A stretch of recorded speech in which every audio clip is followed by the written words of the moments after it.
Hello, my name is Becca, and I am the moderator for the debate tonight. Tonight we will be discussing the causes of autism. Many causes of autism have been debated for decades. Due to a discredited study by Dr. Andrew Wakefield in 1998, some have clung to the causation of autism as stemming from vaccination. However, the medical histories of all the participants were misrepresented and altered during the 1998 study. Unfortunately, the information was put out there and the number of children becoming vaccinated has dropped. The CDC declared that there is no link between the vaccines and autism. One specific vaccine ingredient that was studied was thimerosal, a mercury-based preservative. Further research showed that thimerosal does not cause autism. The decrease in vaccines has increased the prevalence of previously vaccinated diseases, such as measles. This increase is why discussing the cause of autism is so important. During this debate, presenters will discuss their opposing views on two causes of autism. We have Linda as the prover for genetic causes and Brooke as the attacker. The second topic will be presented with Paige as the prover for environmental causes and Nadine as the attacker. First, Linda will be stating the pro stance for genetic causes of autism.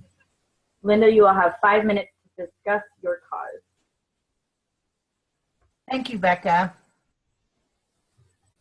First, I would like to share an image about what causes autism or what they think causes autism. And the main thing they think it could be is genetic factors, and then genetic factors combined with environmental factors, and the most unknown cause is unknown. Okay, autism and autism spectrum disorder, or ASD, are considered to be one of the most prevalent and fastest growing developmental disorders in the U.S., with as many as 1 in 68 children being diagnosed with autism or ASD. Despite the fact that autism and ASD are so commonplace, researchers cannot pinpoint a singular cause of either disorder. However, over the last several years, the scientific community has concluded that many cases of autism and ASD are genetically linked. Research performed by McCary and Roberts in 2013 indicated that there are over 1,000 different genes that can be linked to autism or ASD. The research and many other studies have confirmed that approximately 25% of all cases of autism or ASD are genetically linked. And out of the numerous possible genetic connections, Fragile X syndrome, or FXS, is at the top of the list. According to McCary and Roberts, the Fragile X syndrome could be responsible for nearly 5% of all cases of autism or ASD. Out of the children that have full Fragile X mutation, 30 to 50% fully meet DSM-4 TR requirements for autism, and 60 to 74% fully meet DSM-4 TR requirements for ASD. Fragile X alters the production of the Fragile X mental retardation protein, or FMRP.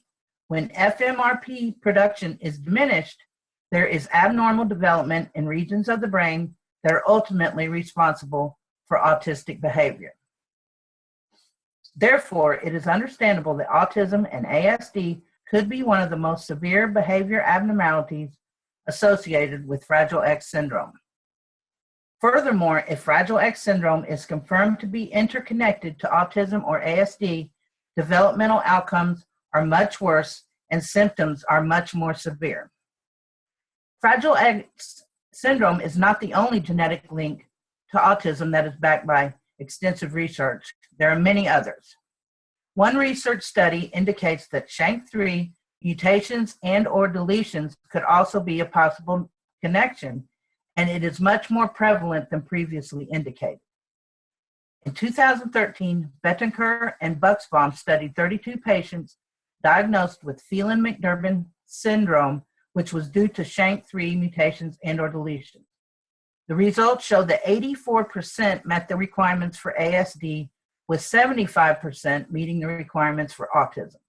Additionally, their study revealed that SHANK3 haploinsufficiency as one of the more prevalent links to autism and AFD after Fragile X syndrome.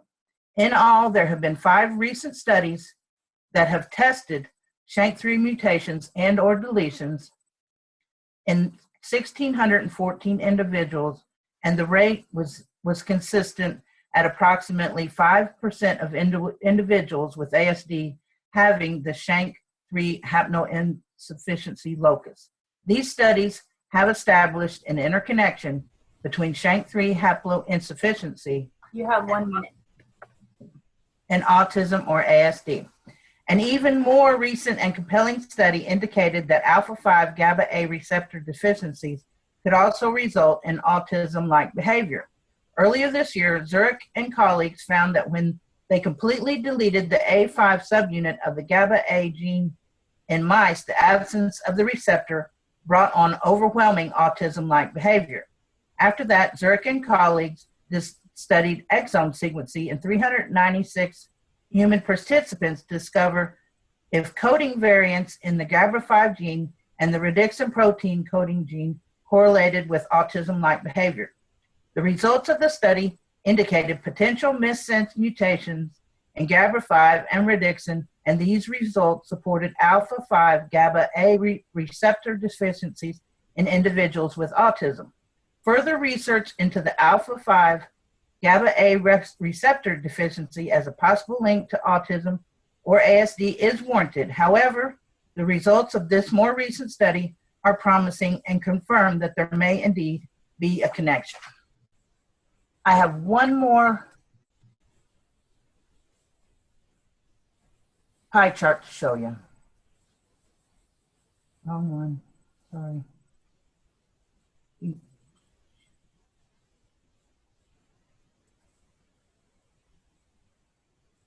I lost it. Okay. Is that it? You see it? Yep. This shows that approximately 23% of the causes of autism are genetic mutations, and 77% are still unknown. Thank you. Thank you, Linda. All right, now Brooke will be presenting on the constants for genetic causes of autism. Brooke, you'll have 5 minutes to discuss your cause. Okay. So the article by McCary and Roberts uses the word cause in their statement.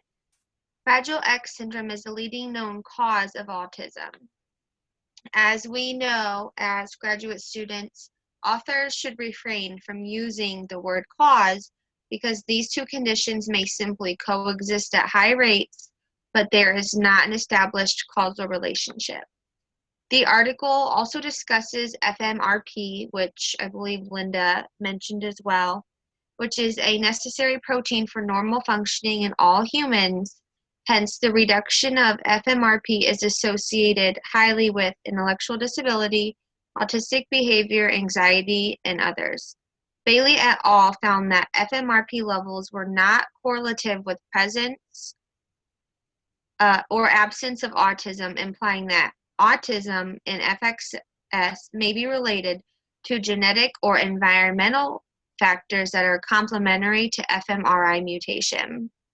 The authors also note the concern for discrepancies of diagnostic criteria for behavioral disorder, autism, to a genetically rooted disorder, FXS. It may be a resounding error to diagnose FXS individuals with autism. Secondly, the SHANK3 article also says, quote, here we show that loss of a functional copy of SHANK3 is among the more prevalent rare causes of ASD. So again, the etiology of autism is unknown, so it's not recommended to say one condition causes it. Few laboratories screen SHANK3 routinely because targeted sequencing requires high optimization due to the rich GC feature of these genes. The research in this specific area is scarce, seeing as few laboratories routinely screen for these genes. Hence, it is difficult to say exactly how underdiagnosed SHANK3 haploinsufficiency truly is. And lastly, the alpha 5 GABA receptor deficiency. The authors studied the gene deletion of alpha 5 subunit GABA A receptor in mice and behavioral qualities of them in their offspring as they relate to autism. They also assessed exome sequencing from 396 human subjects to determine whether rare enzymes that code for this gene of rhodixin can be correlated to autism. The study was approved by Research Ethics Board of Hospital for Sick Children. And this is important to mention because it may or may not be a reputable committee. The authors state that only certain learning and memory tasks are liable to decrease levels of alpha 5 GABA A receptors. It remains unclear whether the variants identified in this study furnish ASD symptomology.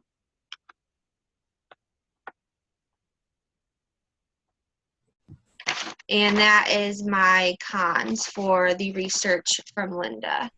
All right, thanks, Brooke. Now Linda and Brooke will have a chance to rebuttal each other's statements. You'll each have 2 minutes for your rebuttal. Linda, you may go first. Okay, thank you, Becca. From the evidence presented in my pro stance, the indication is that the scientific community concurs that many cases of autism and ASD could indeed be genetically linked. 3 separate studies regarding Fragile X syndrome, SHANK3 haploinsufficiency, and the alpha 5 GABA A receptor deficiencies were presented, and these studies are not the only kind. There are many, many more.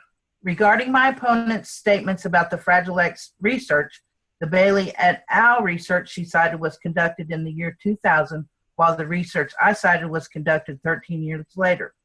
I feel there is enough recent evidence to establish a link between autism or ASD and the Fragile X syndrome, and it may just be a matter of time before this possible cause is officially confirmed, and maybe someday FXS can actually be used as a predictor for autism or ASD.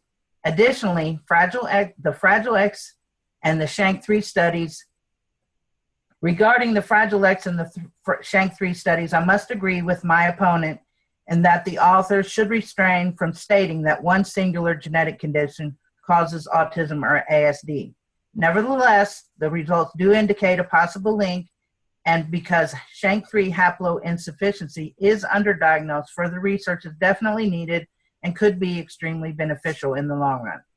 Finally, my opponent questioned the approving committee in the final study I cited regarding the alpha 5 GABA A receptors. That is understandable because the Zurich et al. Study was performed just a few months ago, so further reviews of this study and further research should be forthcoming. In conclusion, the numerous recent studies have been performed regarding the possible genetic links to autism and ASD, and all have come to the same conclusion. Genetics are the most researched and probable links to autism and ASD, and could be responsible for approximately 25% of all the cases. All right, thank you, Linda. Now, Brooke, you'll have 2 minutes for your rebuttal. Okay, I will try to make it in 2 minutes. So while Linda has presented some great research, I have also found environmental factors that have strong implications of their links to autism. As the cause of autism remains unknown, there have been several studies that may or may not have an influence on the offspring's chance of developing a developmental delay, cognitive delay, or a form of autism. There are many environmental toxins present today that were not known in the past, 5, 10, and 20 years ago, thus implying the need to study expectant mothers' conditions while they are unknowingly or knowingly passing on these to their developing child. A study conducted by Rinaldi et al. Assessed elevated levels of valproic acid exposed to 2-week-old rats while testing for alterations in glutamate-mediated transmission and plasticity in the neocortex. Valproic acid is a known teratogen that is correlated with birth defects in humans, including ASD. While reviewing other studies that have measured prenatal exposure to valproic acid, it was found that offspring of pregnant rats exposed to a single injection of VPA display some of the gross anatomical changes and core behavioral symptoms observed in autism, such as impaired social interactions, increased repetitive behaviors, and a higher level of anxiety. Moving on to my next study, the study conducted by Duhiraj et al. 2013 assessed maternal antidepressant use and the prevalence of autism in the offspring. There is increasing interest in the role of serotonergic system in the pathophysiology of autism, and prenatal exposure to serotonergic agents is a plausible pathway. The authors took data from 4,429 cases of ASD and 43,277 matched controls of people 1 to 17 years old in Stockholm County, Sweden, years 2001 to 2007. A maternal history of depression was associated with a higher risk of autism in offspring, but no correlation of autism and paternal depression.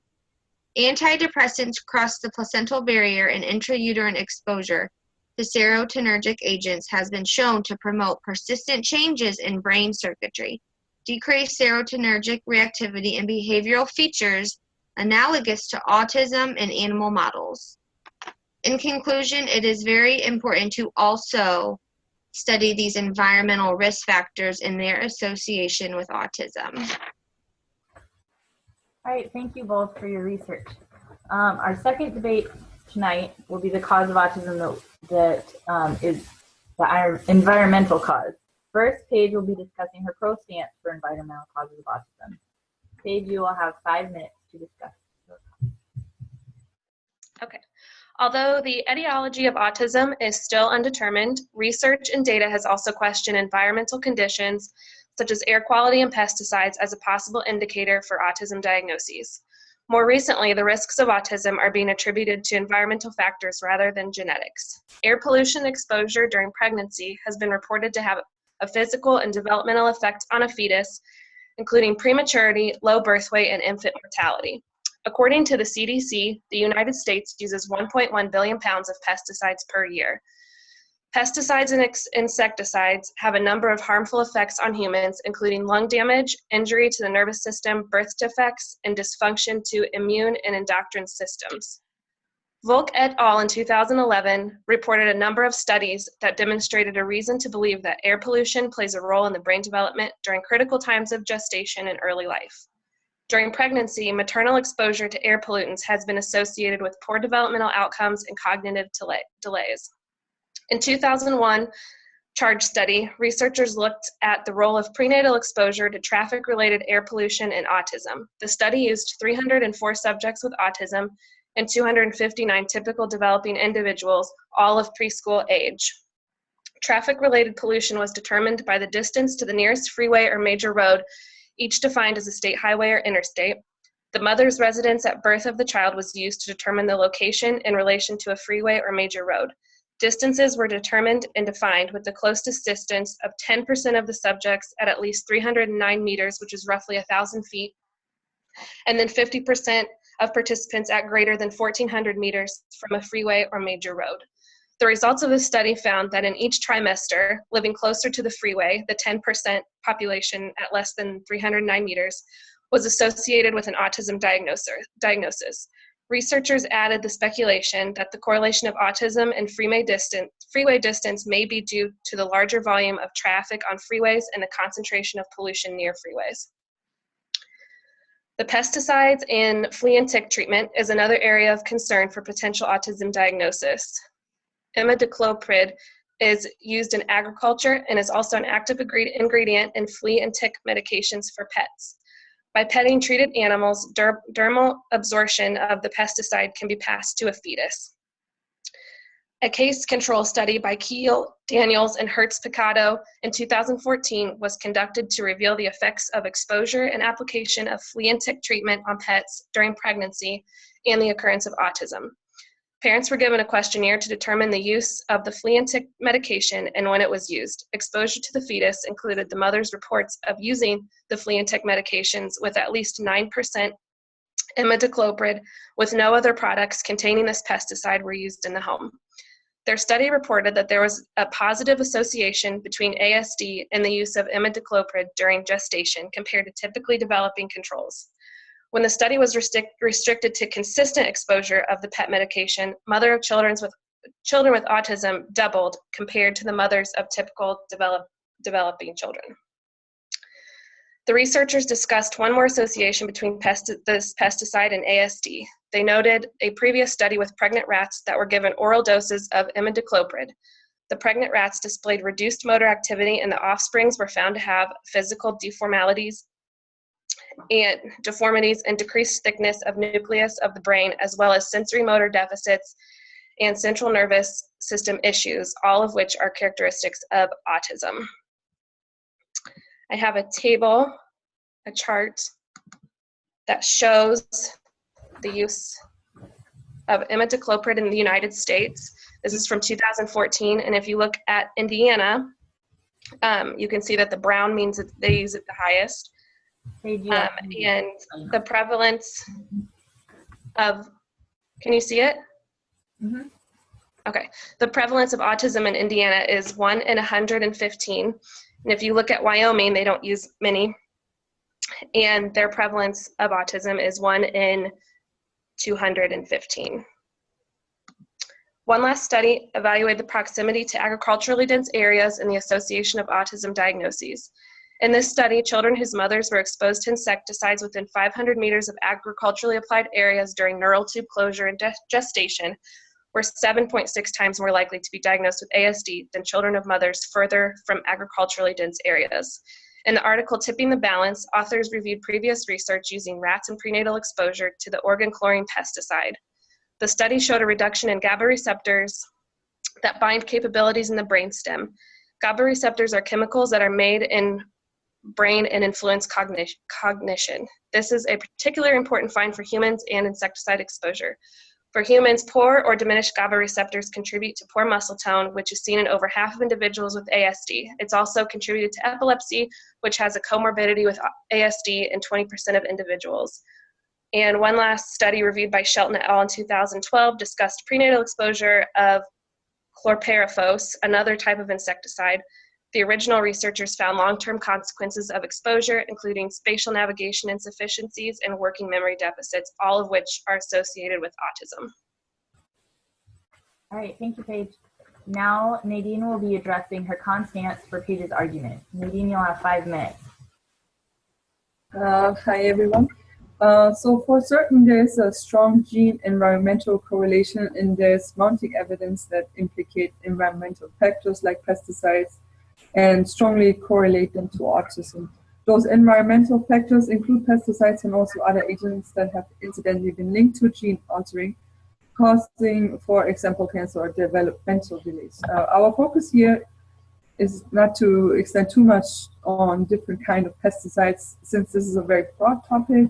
We could argue about different agents like lead, vaccines, air pollution, or any other factors. So the focus for us was pesticides, in particular, agents that are being used to spray crop fields. Now, Paige was arguing that there is a strong link between autism and pesticides, and certainly it seems there are correlations. However, after researching different studies, I have come to the conclusion that there is more research warranted. I also have noted that a lot of times either population sample was too small, or like in one study confined to certain areas and then translated to the general population. There seems to be also a general ignorance for confounding factors in those studies that have claimed that pesticides cause autism, like in one study conducted by James Shelton in 2012. Animal models were used in a lot of those studies to show a correlation between pesticides and autism or neurodevelopmental disorders, which was also noted by Shelton et al. 2012, tipping the balance. Shelton agreed that in young animals, after exposure to controlled dosage of certain pesticides, neurodevelopmental disorders emerged, and argued, therefore, a link between pesticides and the causality of autism. However, Shelton also reviewed other scientific studies and noted that, I quote, first animal studies suggest critical windows of exposure, yet in humans, the window or windows of biologic susceptibility remain unknown and would be expected to vary by mechanism. Second, studies of non-toxic environmentally relevant doses are needed to understand the effect of developmental neurotoxicity in the context of a background of genetic susceptibility. And that was Sheldon et al. 2012. Page was using the CHARGE study, which started in 2003 in California following children, which was matched with a map of farms where pesticides were used.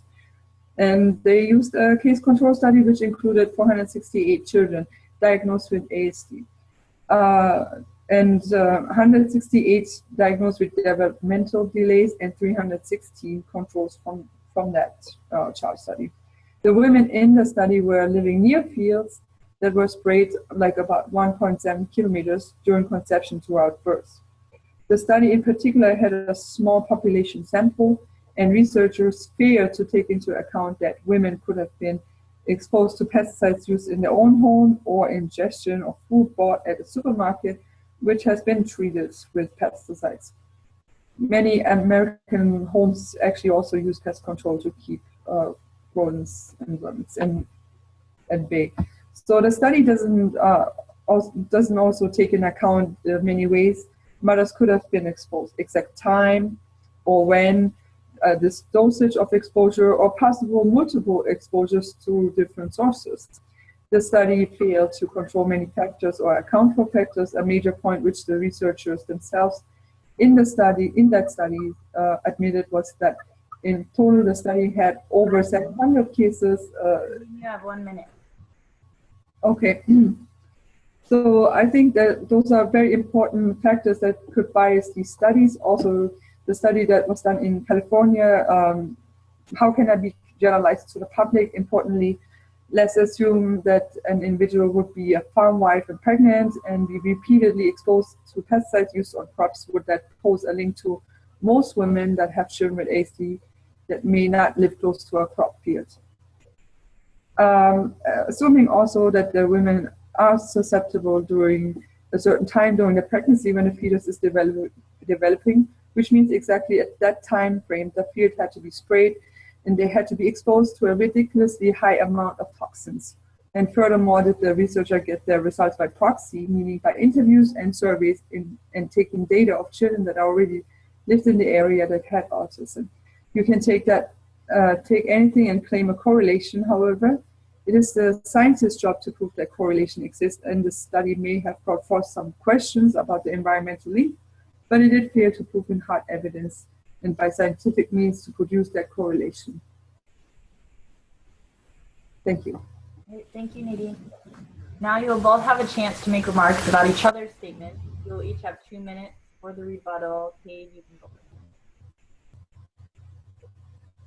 Okay, you made some really valid arguments, and although I agree that more research is needed, there is information and potential correlations that we just can't ignore.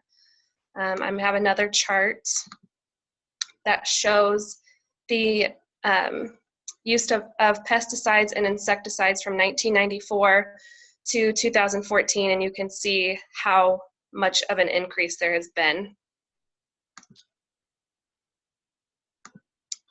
And one additional note, imidacloprid, which is present in flea and tick medication, as mentioned earlier, was also introduced in 1994.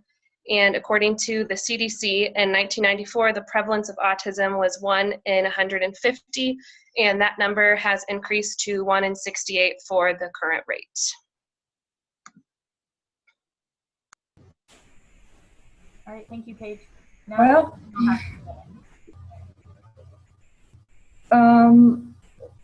well, there seems to be like some correlation. I agree to that, but I also think that they didn't take into account like confounding variables and like things like like neonatal vitamins, socioeconomic workplace exposure, which were not included and accounted for. And so I think like these studies in nature are like retrospective, and the controls are small, and well, and all these several of these studies, and all these studies actually admitted these limitations are there, that they weren't able to control those confounding variables. So I think they need to investigate this a little bit further before they actually draw a cross between autism and pesticides. Like they have to find other factors as well, like what about soil, the water, those like factors.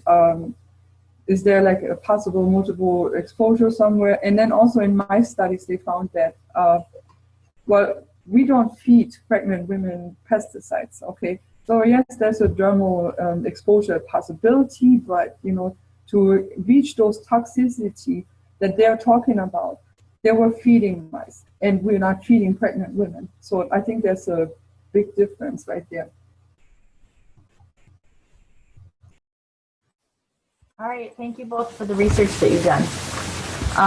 In conclusion, the research that was presented tonight provides input into the possible etiology of autism. We heard a wide range of potential causes of autism with great research to support it. As Linda discussed, the Fragile X, SHANK3 mutation, and alpha-5 GABA-A receptor deficiencies. Brooke discussed maternal antidepressant medication and valproic acid exposure as a possible cause. Paige reported on pesticide use. Nadine reported on flaws with the pesticide argument, such as confounding variables or samples being too small. So while the causes of autism are still unknown, research on the cause is very important in this field. And that concludes our debate this evening. Thank you all for your research.